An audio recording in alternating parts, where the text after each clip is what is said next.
Victims of assaults or batteries often suffer emotional trauma or mental distress, and when victims sue their assailants, they should be able to recover for such injuries. So why does a separate tort of intentional infliction of emotional distress even exist? The Supreme Court of North Carolina considered that question in the 1981 case of Dickens v. Puryear.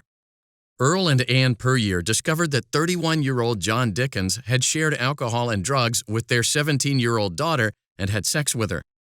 Earl and Ann then lured Dickens to a rural county. After Ann left the scene, Earl pointed a pistol at Dickens and handcuffed him to a farm machine.